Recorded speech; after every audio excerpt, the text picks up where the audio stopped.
Welcome to Spotlight on Middlesex County. I am Freeholder Deputy Director Ron Rios. Spotlight on Middlesex County is a production of the Middlesex County Improvement Authority in cooperation with the Middlesex County Board of Chosen Freeholders. The Middlesex County Office of Health Services is a sponsor of this year's Pancreatic Cancer Walk.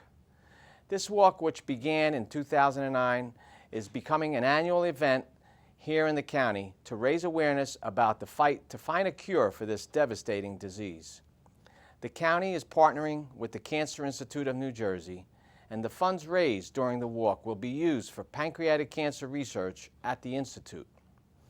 And we will be discussing today some very specific research involving a clinical trial at the Cancer Institute that explores the use of a vaccine therapy that targets pancreas cancer through direct injection into the tumor. This is exciting research conducted locally and may prove to be an important step in fighting the disease.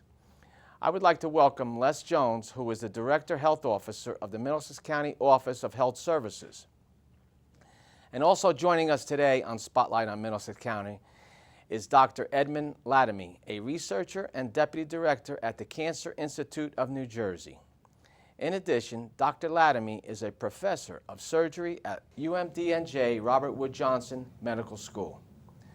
I would also like to welcome Dr. Elizabeth Poplin, a medical oncologist and co-director of the Gastrointestinal Oncology Program at the Cancer Institute of New Jersey.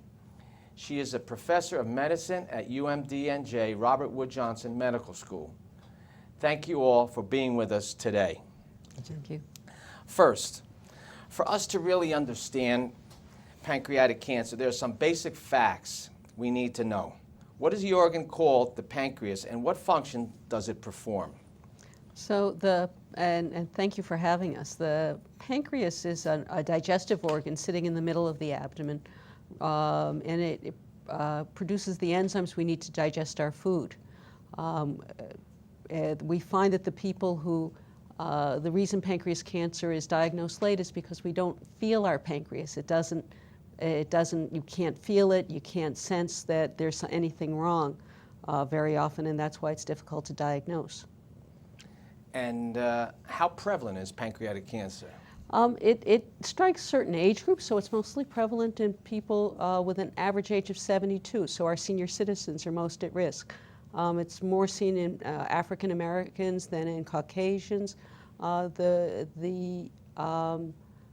We see 44,000 new cases a year in the United States and 37,000 deaths, unfortunately.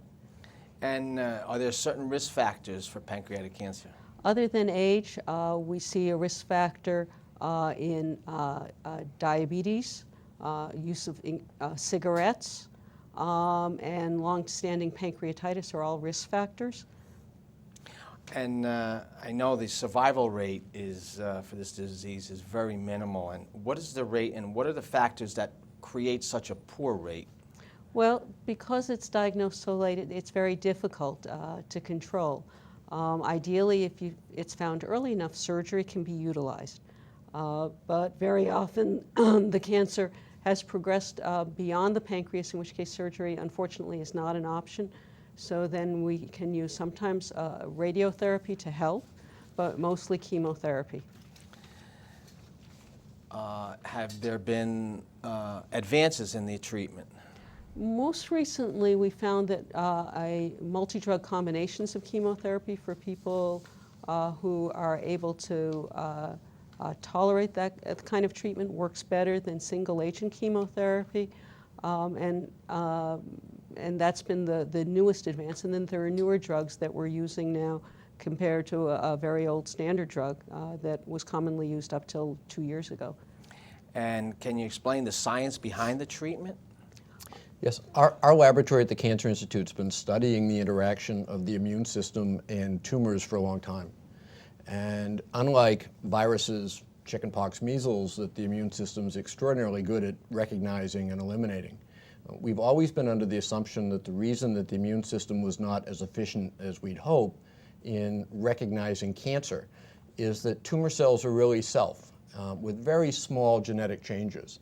And we've always thought that there was not an immune response generated, and it was because the tumor looked too much like us, and we really hadn't reached the threshold. Studies in the lab, which was quite surprising at the time, found that indeed, if we looked in the tumor, there was a very vigorous immune response going on, unlike what we see in the body-wide.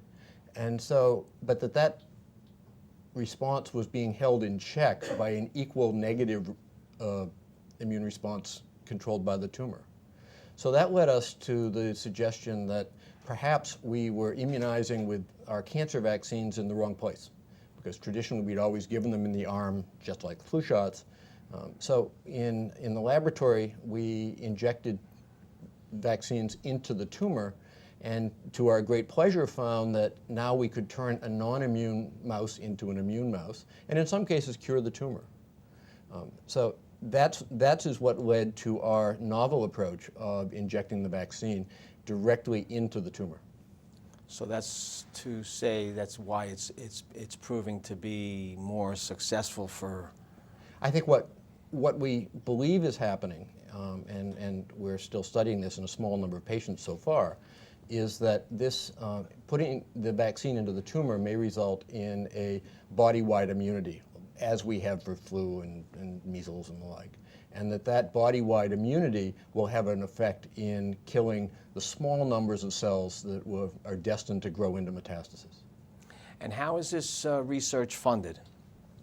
Research at the Cancer Institute, and this research in particular, is funded in a variety of ways. CINJ is a National Cancer Institute designated comprehensive cancer center. That comes with central funding from the National Cancer Institute. We're the only center of its kind in the state. We have a large amount of philanthropic donors that provide funds, which is important for this study because it's first in man, and in order to carry out the clinical trial, in particular, to be able to study perhaps how it's working and toxicity, then what we need to do is we add a lot of CT scans, a lot of blood studies to get a good idea of how it's working, and those are costly. And so we use we've had very generous donors that have helped us with that. That's great. That's great.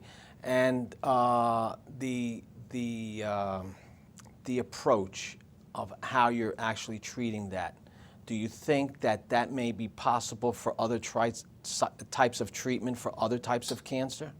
Our animal studies in the laboratory suggest absolutely that is the case.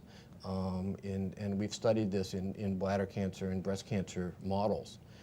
And the question is access. Can we access the tumor? We have to inject it into the tumor, and the appropriate vaccine. And if our viewers are interested in this unique, and I say unique, clinical trial at the Institute, how can they be more educated about it or informed about it? We have a website, www.cinj.org, which will take their viewers to a whole range of information about clinical trials, this clinical trial, and cancer in general. And obviously, every type of funding for any kind of research is always a challenge, and especially in these difficult economic times. And what's the, let's say, ratio for funding for pancreatic cancer versus funding for, let's say, breast cancer or any other types of funding? I mean, it's from what I'm understanding as a layman, that the pancreatic cancer funding is more or less a lot less than other types of cancer funding. In general, as you suggest, cancer funding, all kinds of funding for research has been reduced lately and is a challenge. I think a number of the more broad diseases, breast cancer, pancreas cancer, and the like, have a larger funding base, have larger advocate communities. Although I have to say that, and the walk is an example of this, there are a growing number of groups that have focused on pancreas cancer, which has been a big help. And my perception on any kind of fundraising for any kind of diseases, when someone of, let's say, celebrity status, that's when it gets more awareness and it gets more funding and interest. Unfortunately, that's That's a reality, I guess. And I would, hope that that would not always be the case because, for example, Patrick Swayze passed away from the disease, and from my understanding that there was a spike in funding or awareness. I think there's a spike in funding, and it absolutely raises awareness. What we're finding also, however, is pancreas cancer touches a lot of people. And so it isn't just it's helped by famous people, unfortunately, developing the disease. But when one looks in the community, it's hard to find someone who doesn't know someone who has passed away from pancreas cancer. I mean, I personally was affected by this, as I told you before, that, my mom passed away from this disease, and prior to that, it was it was non-existent, more or less, from my understanding, and I think we all, as a entire community, have to try to bring more awareness to people, and focus on the funding, and B, on our lifestyles to try to avoid the risk factors. And like you said, certain age groups are prevalent there, and hopefully we can avoid our diets that are going to affect or increase the probability of pancreatic cancer. I remember taking a tour of your facility a few months ago, and then a couple of years ago, and it was quite interesting to see, how many people are involved in this research. I wouldn't know how many people are involved in the total, from your end. We have, from the Cancer Center, we have about 170 scientific faculty looking at all aspects of cancer research. We have an extraordinary pancreas team. And I think we're very proud of the fact that a laboratory finding could turn rapidly into a clinical trial. It's actually a hallmark of the center and a testament to the pancreas cancer team. We presented the findings in the laboratory at a conference, and it was the clinical group that came to us and said, this really looks possible. Can we do this in pancreas cancer? And we worked together as a team to develop an appropriate clinical trial, to find a virus, an engineered virus vaccine that would work, where that was appropriate. We actually turned to the National Cancer Institute, something that we're able to do because we're an NCI center. They provided the vaccine for us. Had they not done that, it probably would have been $500,000 in 5 years for us to engineer our own vaccine. So it's really the entire community and reaching back to the National Cancer Institute that makes this possible.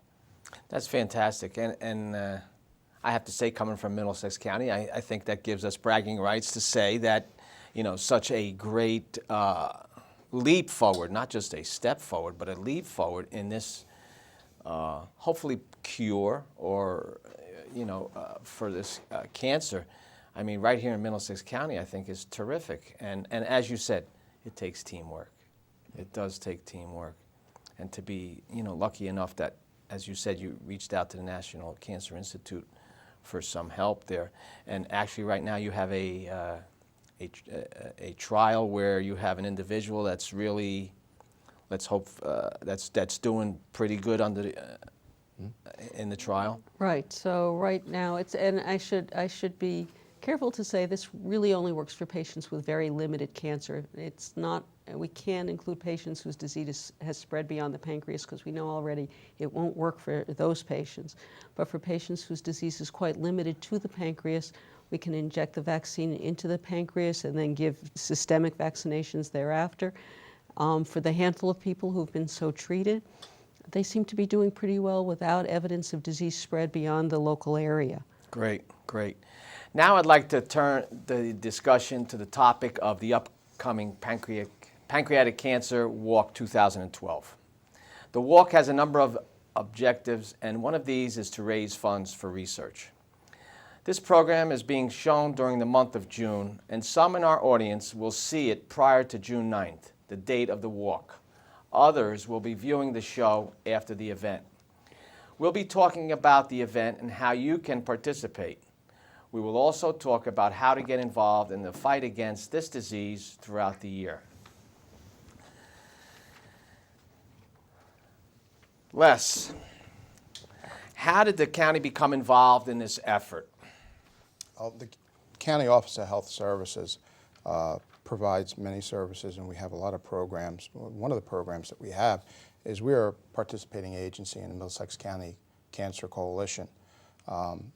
So we also participate in the cancer education and early detection program, and we provide services for that.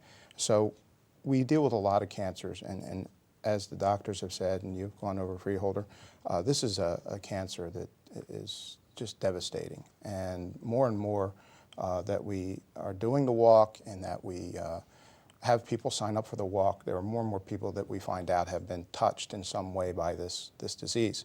So in 2009 was our inaugural year. This will be our 4th year doing the walk. We want to do a couple things. First of all, we want to increase the awareness about this cancer. We want to increase not only the awareness, but the awareness that, again, it's not one of the majorly funded cancers that there are. So we want to increase our awareness about that, awareness about the disease.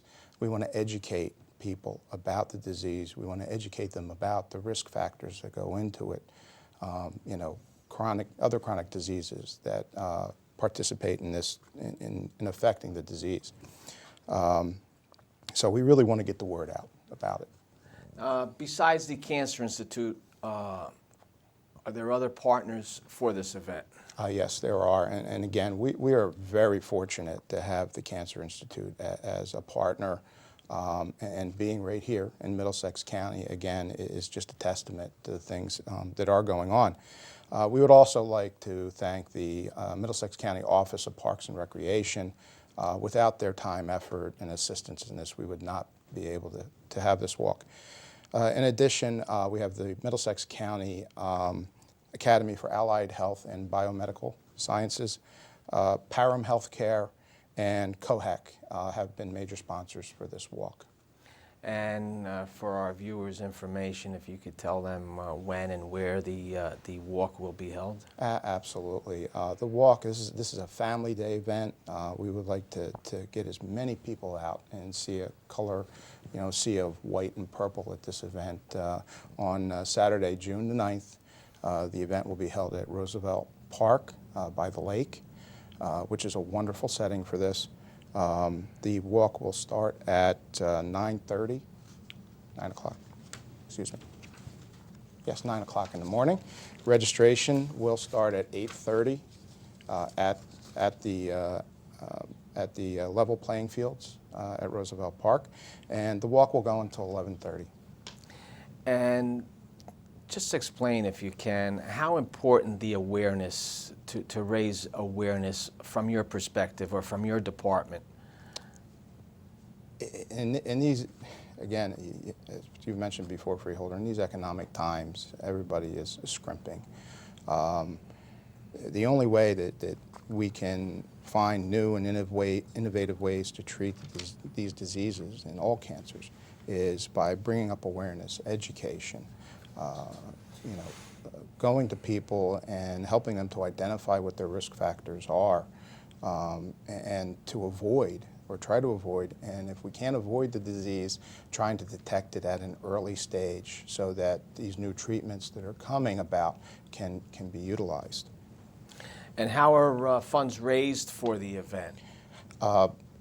Anybody who would like to participate in the event can register through the CINJ.org website.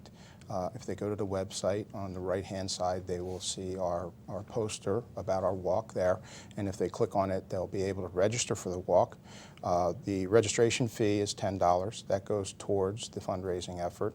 And then we also encourage people to go online and to either sign up to walk or support people who are going to be walking, and they can make donations through that website as well.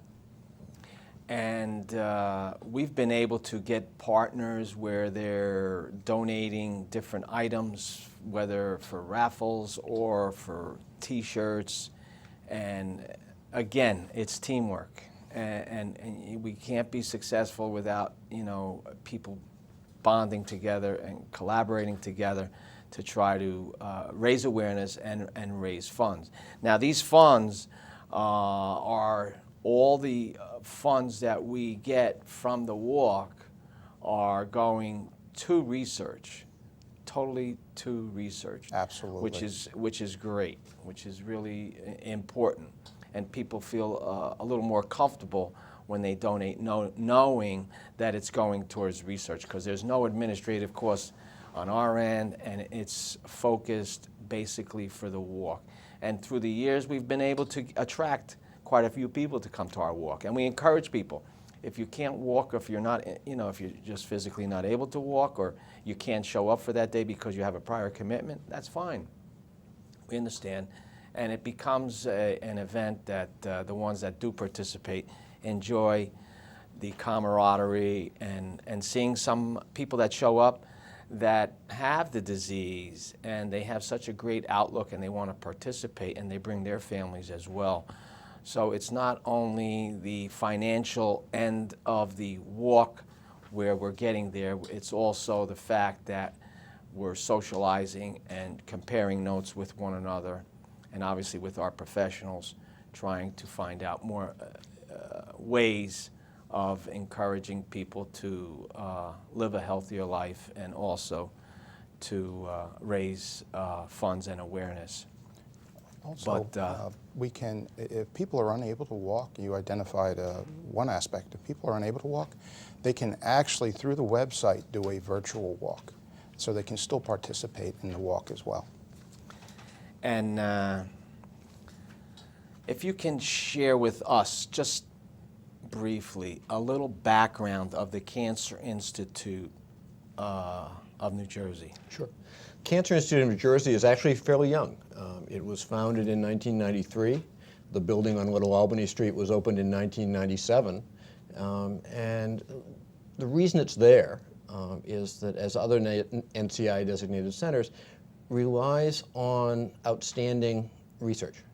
And we really have the tremendous opportunity, when it was founded and it's continued, to take advantage of researchers at the Robert Wood Johnson Medical School and Rutgers. So we sit right in the middle of those two campuses. About half of our researchers are from Rutgers and half from the Robert Wood Johnson School. And then in our most recent redesignation, which just happened in the last few weeks for another 5 years, the NCI recognized the value of our Princeton faculty. And so now we're a consortium center between Rutgers, the Robert Wood Johnson Medical School, and Princeton University. It's really a growing and vibrant research community, which really is required for building this kind of interdisciplinary research. How many patients are served at the Institute? We see between 3,000 and 4,000 new patients a year, and the total number of visits based on multiple returns and treatment, we're just about to break 100,000 patient visits this year. Wow. And what kinds of cancer treatments are offered? Well, we do everything from our surgery all the way to chemotherapy. We're also the only place within New Jersey where we can look at investigational new drugs, not only our vaccine, but other new drugs that are being explored, because potentially they'll be the next new breakthrough for other diseases in addition to pancreas cancer. We're really here to serve the people of not only Middlesex County, but all of New Jersey with regard to new drugs and new treatments for all kinds of cancers. I think it's important to remember that when one's talking about cancer, the first thing to do is not to panic. It's just to say it's a challenge, and we have a place within New Jersey where we can go to get care, and that's very important. And what's also amazing is, obviously you can't have such a great institute as ours here in every state, in every city, because it's just physically and financially impossible. And to be able to have that access, availability right here for us is really fantastic. And we have to make sure that we tell people of the availability of what we have right here in Middlesex County and New Brunswick. How was New Brunswick chosen? Again, as I said, really to build a center, you need outstanding research. And we took advantage of both the medical school and Rutgers, which brings a really critical mass of outstanding basic research and clinical treatment. And I would imagine that we get people from all over the country that come here for treatment, or? We have from around the state, from surrounding states, and for unique clinical trials, we have people from around the country who come. That's fantastic. That's again, I can't brag enough about having the availability and having the positive things that are coming out of there. I would like to thank Les Jones from the County Office of Health Services, Dr. Edmund Ladamy, and Dr. Elizabeth Poplin from the Cancer Institute of New Jersey for a very meaningful discussion today. Based on estimates from the American Cancer Society, about 43,920 people will be diagnosed with pancreatic cancer this year. Nearly 37,390 of those people will die from the disease. The research and clinical trial at the Cancer Institute of New Jersey is a ray of hope in the fight to effectively treat this disease. I hope that many people will be motivated to join us in the fight against pancreatic cancer. If you can, please join us in Roosevelt Park on June 9th. Please consider making a donation, and please consider participating in research trials at the Cancer Institute of New Jersey. We'll be putting up on the screen contact information along with the program credits. I wish every one of our viewers good health, and I thank you for watching Spotlight on Middlesex County. I am Freeholder Deputy Director Ron Rios.